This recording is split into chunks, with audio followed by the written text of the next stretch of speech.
안녕하세요. 에듀테이너 용박입니다. 이번 시간에는 기본 시나리오에 대해 실습하겠습니다.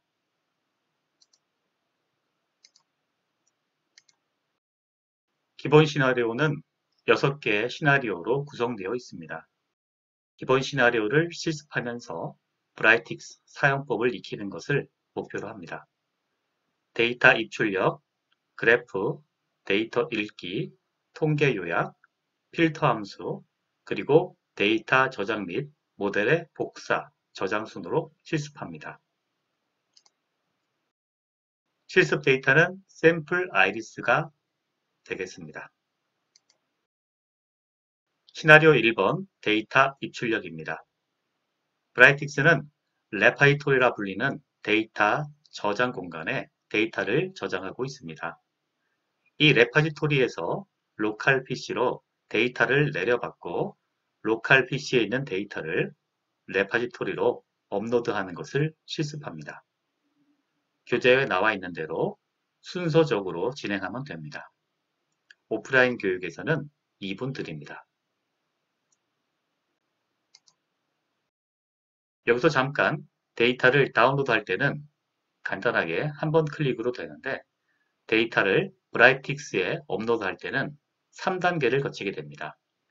1단계는 데이터를 선택하고 2단계는 델리미터인 식별 문자를 설정합니다.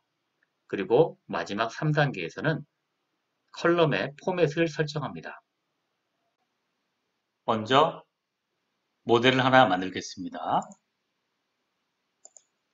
시나리오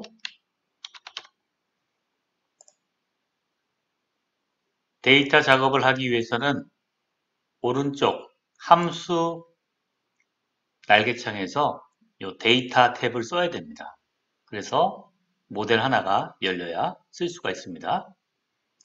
자, 먼저 검색해 보겠습니다. 아이리스 검색합니다. 샘플 아이리스 데이터를 선택하고 요 세로 고침 추가 옆에 3점 아이콘을 클릭하면 내보내기라고 있습니다. 클릭하고 샘플 아이리스를 가져갑니다. 식별 문자는 콤마로 씁니다. 그리고 완료를 클릭하면 바로 파일이 들어갔습니다. 자, 이번에는 my iris 파일을 가져오도록 하겠습니다.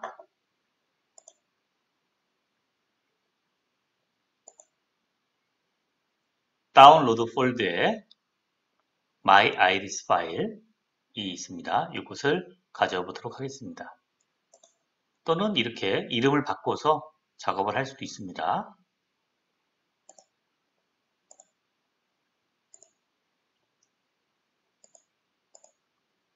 자, 함수 날개창을 열고 데이터 탭에서 추가 버튼을 클릭합니다. 그러면 3단계로 읽어올 수 있습니다. 로컬에서 데이터를 선택합니다. My Iris 데이터를 선택하고 미리 보기가 나왔죠? 확인한 다음에 다음 클릭합니다. 자, 식별 문자 델리미터를 선택합니다. 식별 문자는 My Iris를 저장할 때 아마 탭으로 한 것 같아요. 탭 My Iris.txt를 저장했을 때 탭으로 저장했습니다. 다음을 클릭합니다. 그 다음에는 컬럼 포맷을 설정합니다. 컬럼 포맷은 숫자는 더블, 숫자가 아니면 스트링으로 읽을 것을 추천합니다. 만약에 굳이 이걸 바꾸겠다 그러면 여기서 클릭해가지고 인테저나 이런 것으로 바꿀 수가 있습니다. 근데 이렇게 인테저로 읽으면 이 숫자 5.1이 5로 읽어집니다. 그래서 이거는 더블로 놓고 완료를 클릭하면 바로 읽어집니다. 자, 완료했죠? 바로 여기에 myiris.txt가 저장이 됐습니다.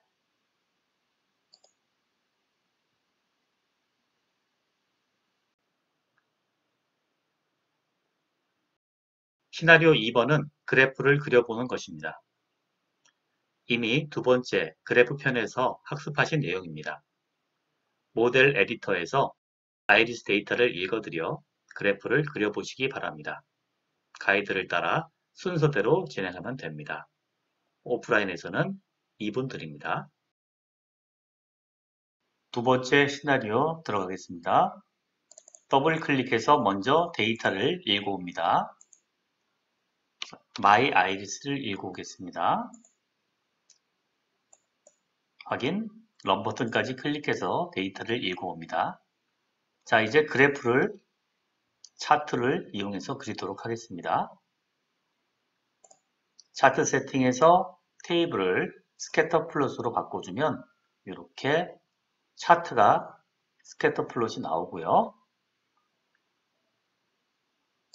여기에서 듀플리케이트를 클릭하면 복제가 됩니다. 버티칼로 세우고요. 오른쪽에서 보겠습니다. 차트 세팅 클릭해서 컬러 바이를 스피시스로 놓게 되면 컬러 바이를 스피시스로 놓게 되면 이렇게 색깔이 나오게 됩니다. 자, 왼쪽에 거는 다시 테이블로 한번 바꿔볼게요.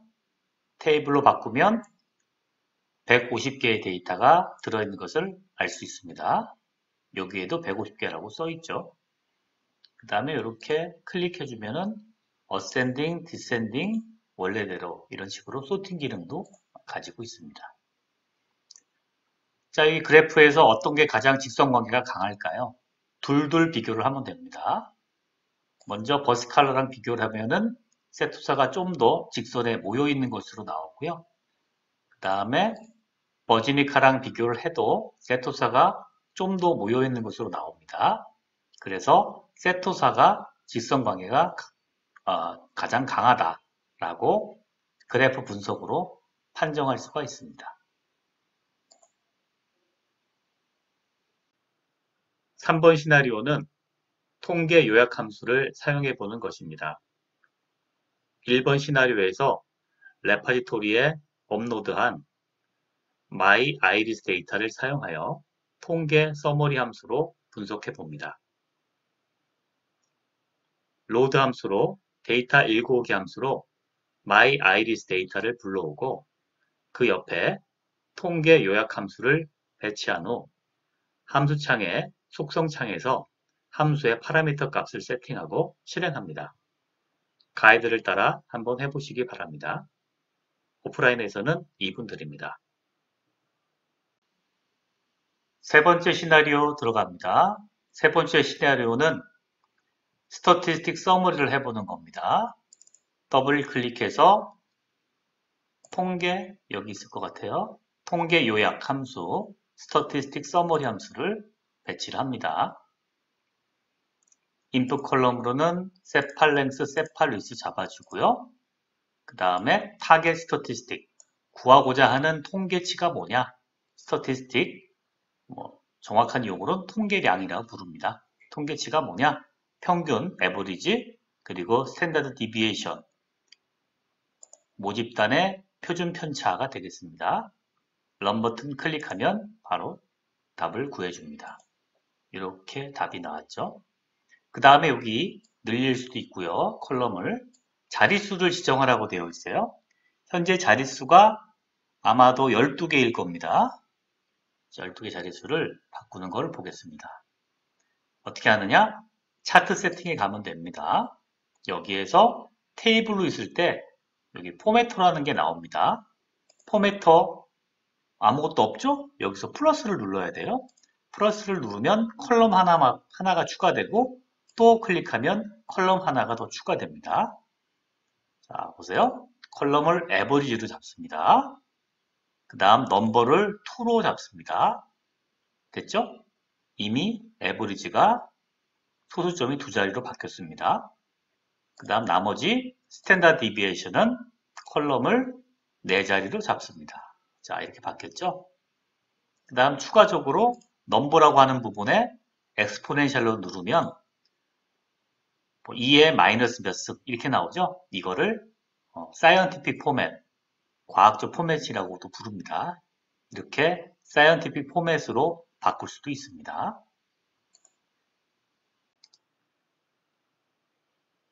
(4번) 시나리오에서는 필터 함수를 사용하여 아이리스 데이터 중 스피시스가 세토사인 50개의 데이터를 추출합니다.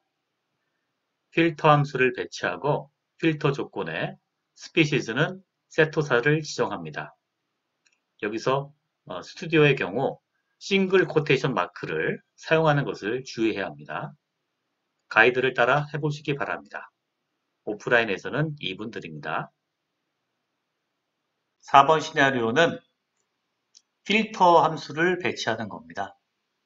더블 클릭해서 필터 함수를 놓도록 하겠습니다. 필터 추출하는 거죠. 자, 필터 함수를 배치하고요. 사이즈를 내려서 함수를 보겠습니다. 브라이틱스는 데이터 분석 흐름하고 데이터의 그리고 함수의 인풋 아웃풋을 동시에 볼 수가 있습니다. 현재 인풋이 없어요. 그래서 이 방금 읽어온 아이리스 데이터를 연결해 줍니다. 그러면 입력이 붙었고요. 그 다음 컨디션을 잡아줍니다. 어떤 것을 필터링 할 것이냐 해서 스피시즈를 equal 세토사를 잡아줍니다. 세토사 이렇게 equal 잡으면은요 세미 코테이션 마크도 꼭 찍어줘야 됩니다. 그래서 확인하고 런 버튼 클릭하면 세토사에 있는 것만 50개를 이렇게 추출해 냅니다. 만약에 세토사에 이게 세미 코테이션 마크가 없으면은 에러가 나게 됩니다. 자, 이 에러는 뭐냐 하면 파이썬이라고 하는 코드로 내부적으로 이 함수가 실행이 되는데 파이썬 코드는 equal로 놓게 되면 세토사라고 하는 변수를 찾아옵니다. 코드가 그렇게 찾아와요. 그래서 이 코테이션 마크를 꼭 붙여줘야 된다. 이런 얘기입니다. 만약에 코테이션 마크가 없으려면은 이 equal을 쓰지 않고 start with나 contain과 같은 이 스트링 함수 걸로 쓰게 되면은요. 이 세토사라는 말이 들어있는 걸 찾아라 이런 얘기예요. 일부분을. 그래서 이럴 때는 바로 런이 됩니다. 에러가 안 나고 런이 되죠. 자, 이런 식으로 활용을 하면 되고요. equal을 쓸 때만 조심해 줘야 됩니다.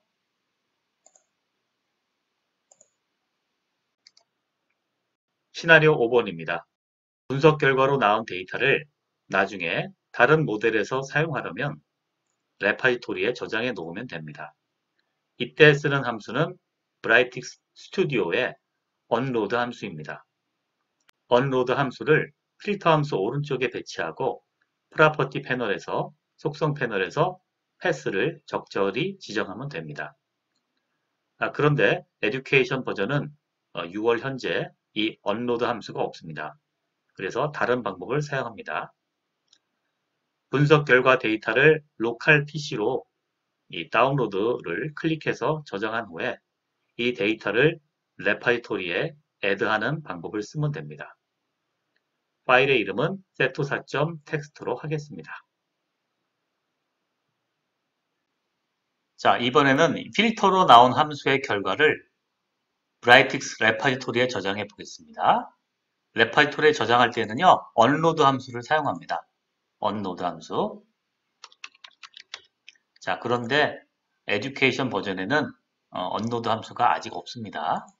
자, 팔레트에서 찾아볼까요? 함수 팔레트에 찾아보면 데이터 읽기만 있어요. 그래서 여기에서는 이렇게 합니다. 필터 함수에서 방금 나왔던 이 50개 데이터잖아요. 여기에서 여기 다운로드라고 하는 기능을 사용합니다. 자, 여기 버튼을 클릭하고요. 여기에서 필터 함수인데 이것을 세토사라고 해서 저장하겠습니다. CSV 저장을 하겠습니다. 그러면 세토사로 다운로드 폴더에 저장이 됩니다.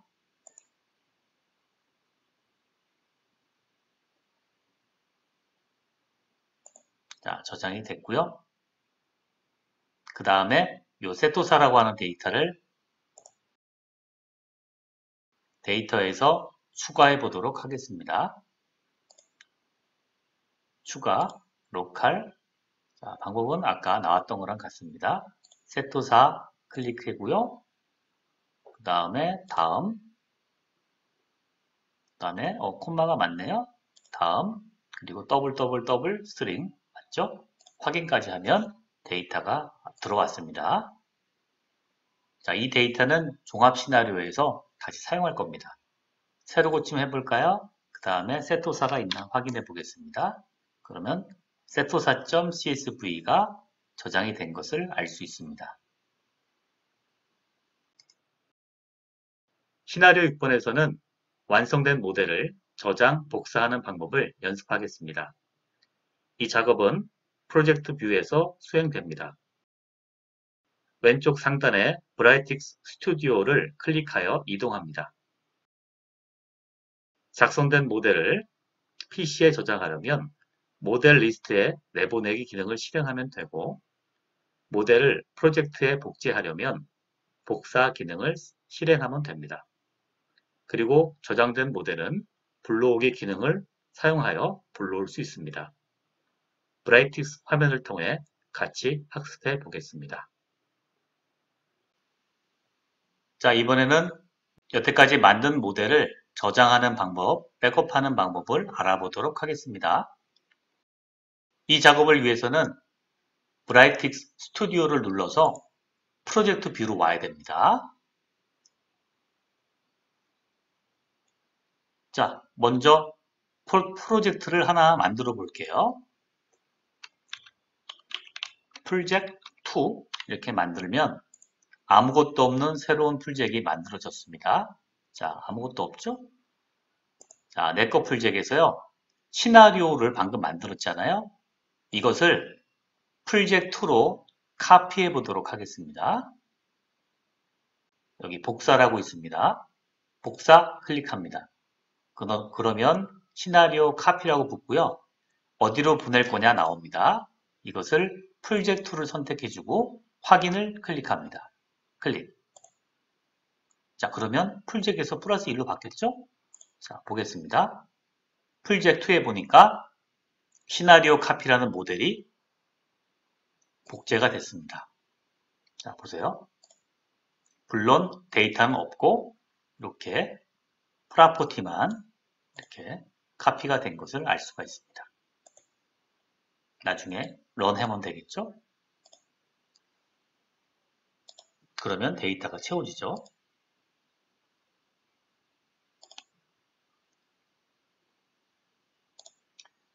자, 다시 내꺼 프로젝트로 오겠습니다.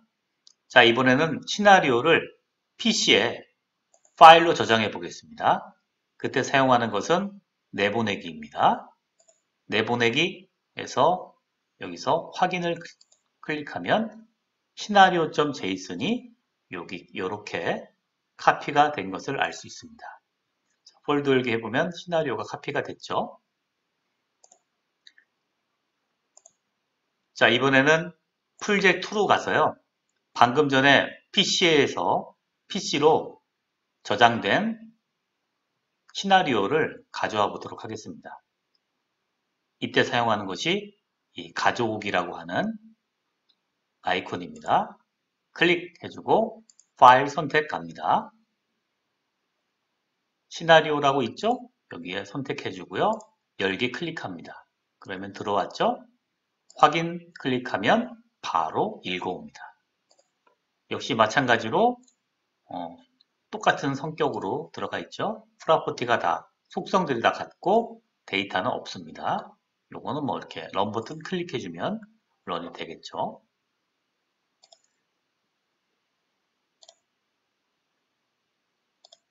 자, 이런 방법으로 카피를 할 수가 있습니다. 추가로 하나 더 말씀드리면은 요 모델들은 요 위에 있는 아이콘을 써가지고 이렇게 복수계로 같이 내보내기를 할 수가 있어요. 두 개가 이렇게 해서 내보내기 할 수도 있고요. 또 복수로 불러오게 할 수도 있습니다. 그리고 이 풀잭이라고 하는 데 이름을 보면 프로젝트에 보면 여기도 풀잭 이름에 3점 아이콘이 또 있거든요. 여기에서 내보내기를 하면은 프로젝트 단위로 이렇게 내보내기가 됩니다. 열어볼까요? 폴더 열기 하면 프로젝트2가 이렇게 들어가 있습니다. 제이슨으로 들어가 있어요. 근데 이 제이슨이라고 하는 거는 자바스크립트 오브젝트 노테이션이라고 하는 포맷으로요. 프로젝트도 제이슨으로 저장이 되고 모델도 제이슨으로 저장이 되니까 이름을 좀 구별해줘서 저장하는 게 필요합니다. 자, 그 다음에 프로젝트는 또 어떻게 읽냐? 프로젝트는요, 이 프로젝트 여기 플러스 옆에 불러오기라고 있잖아요. 프로젝트 가져오기. 여기를 클릭해주고 찾기를 클릭해서 프로젝트를 이렇게 선택한 다음에 열기 하면 불러올 수가 있습니다. 자, 그러면 여기 풀제2라고 또 불러왔죠? 브라이티스는 또 편리하게 동일한 이름을 허용을 합니다. 구별을 어떻게 하냐 하면은 이 생성 날짜가 다릅니다. 잘 보세요. 시간이 다르죠? 여기 이렇게 다르게 나와 있습니다. 그걸 가지고 구별하기 때문에 동일한 이름을 허용을 합니다. 마찬가지로 모델도 허용해요. 여기 또 복사를 또 누르면 시나리오 카피가 하나 더 생깁니다. 자, 같은 이름으로 생겼죠? 그러나 구별은 생성 날짜로 구별할 수가 있습니다. 자, 복수 이름도 허용한다는 편리한 점이 있다는 거 알아두시면 좋겠습니다. 이상으로 기본 시나리오 실습을 마칩니다.